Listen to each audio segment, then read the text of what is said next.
आज हम बात करेंगे उस लड़के के बारे में जिसने गरीबी को मात देकर एक प्रसिद्ध दर्शन शास्त्री बनने तक के सफर को तय किया। वह लड़का जिसने आगे चलकर स्टालिन को शीत युद्ध से बचने की सलाह दे डाली। जी हाँ, आज हम बात कर रहे हैं शिक्षकों के शिक्षक, भारत के प्रथम उपराष्ट्रपति डॉक्टर सर्वपल्ली राधाकृष्णन के बारे में। हमारे देश में आज़ादी से पूर्व बहुत गरीबी थी। शिक्षा की उचित व्यवस्था भी नहीं थी। देश का प्रत्येक कोना आर्थिक रूप से कमज़ोर हो चुका था। देश में अंग्रेज़ों का राज था। बात है उस समय की जब अंग्रेज भारत से पैसा लूटकर अपने देश ब्रिटेन ले जाया करते थे।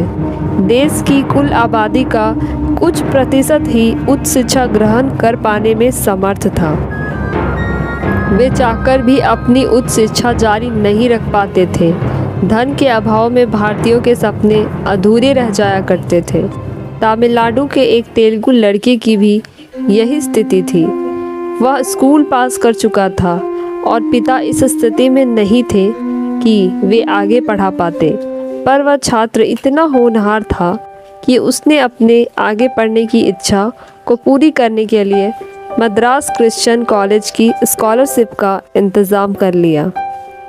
उस छात्र ने कड़ी मेहनत से स्कॉलरशिप लेकर दाखिला तो ले लिया, लेकिन अब उसके सामने किताबों के खरीदने की समस्या आ गई, क्योंकि बिना किताबों के पढ़ पाना बेहद मुश्किल था।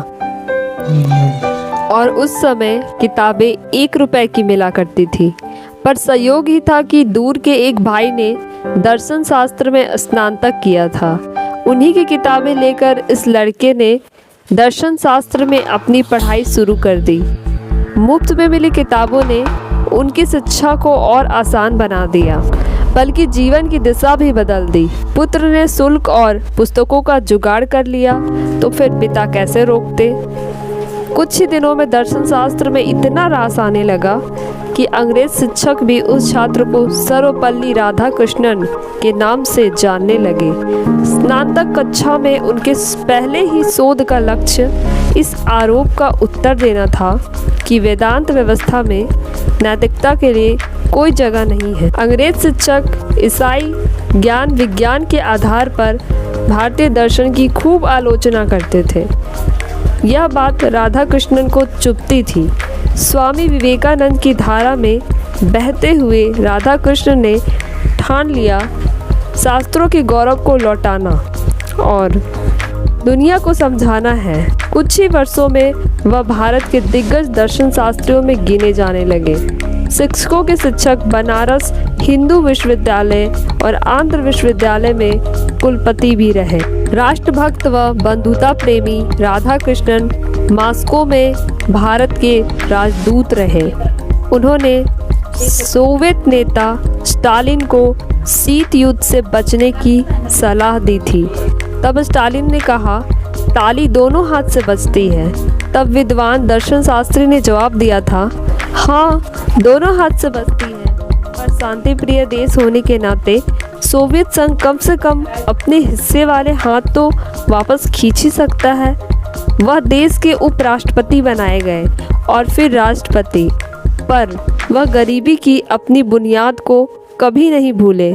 उन्हें जब लगा कि राष्ट्रपति के रूप में खर्च चलाने के लिए 2500 रुपये पर्याप्त हैं, तो उन्होंने आग्रह किया कि उन्हें तनख्वाह के रूप में 10,000 रुपये की ज़रूरत नहीं है, सिर्फ 2500 रुपये दिए जाएं और बाकी रुपए प्रधानमंत्री कोष में डाल दिए जाएं, ताकि किसी गरीब तक कोई मदद पहुंच जाए।